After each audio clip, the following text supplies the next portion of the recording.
investigate, we're going to work on 3.4. We get to investigate rules to find equivalent fractions. I need eyes, please. I need eyes. Okay, thank you, sir. Good. Equivalent fractions. Once you get a couple of ideas down, I'm actually right here, Emma, so maybe I'll have you here. Once you get the ideas down, equivalent fractions are really simple. Start with this. What is equivalent? What does it mean here? Equal. Yeah, so we're trying to find these equal fractions, right? And the reason why we're trying to find these equivalent fractions is we're going to start doing fraction addition and subtraction, and in order to find the sums and differences between our fractions, we need to have equivalent fractions. We can't just add unlike denominators, okay? There's some simplicity in it. So we're going to start with the visual representation today, and it's going to look a little something like this, right? So we're going to get two fractions. How much does this fraction represent? Yes, 1/2, right? Okay. You might get another look at it, and it'll look like this, right? To show an equivalent fraction, since your eyes are all here, this is a good visual lesson.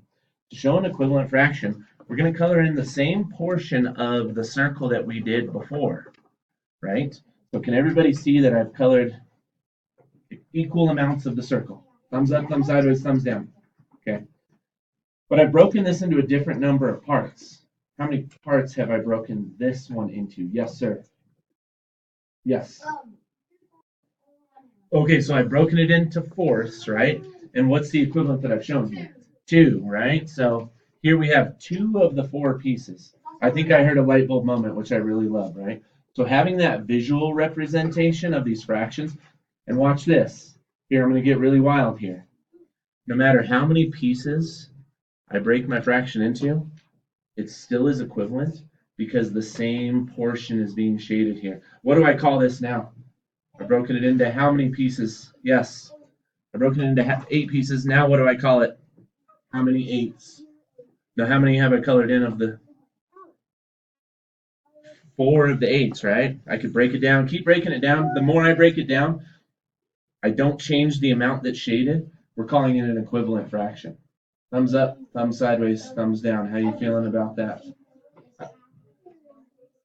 In this case, yes. If you're looking at halves, the numerator is going to be half of the denominator, only for the halves, right? And I only had a few thumbs. How are we feeling about this visual concept with equivalent fractions? Okay, excellent. There's one more idea that I'm gonna float across to you that you're not always going to be working with visual representations today. There is a mathematical way to find this. Okay.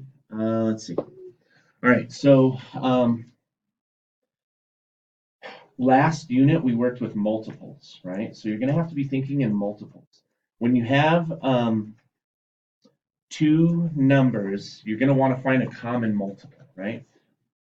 There's a common multiple between 2 and 4, and it's 4, because 2 times 2 is 4.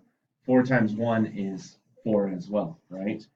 When I'm showing this equivalence, there's a multiplication problem that goes with this.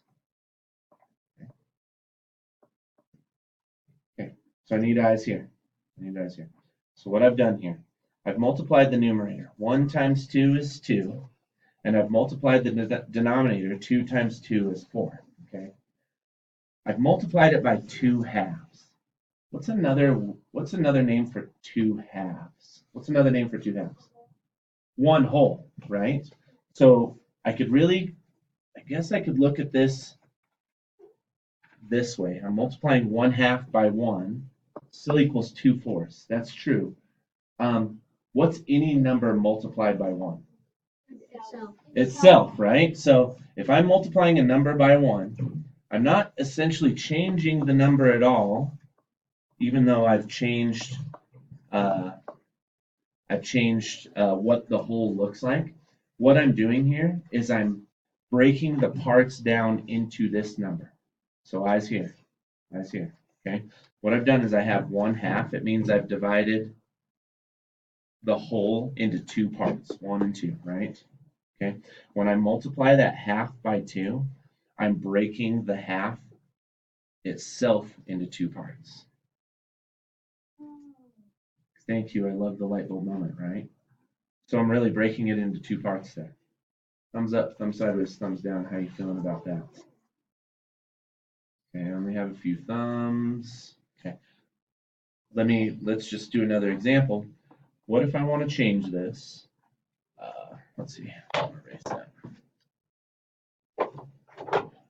What if I want to change this and I want to do this? What am I multiplying my 1/2 by? Yes.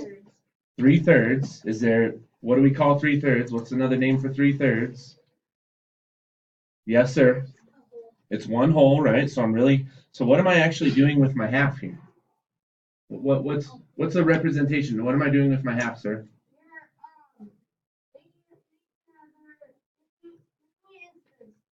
I'm breaking each of the halves into three pieces, right? So that 1/2 I've broken into three pieces, and this 1/2 I've broken into three pieces, right?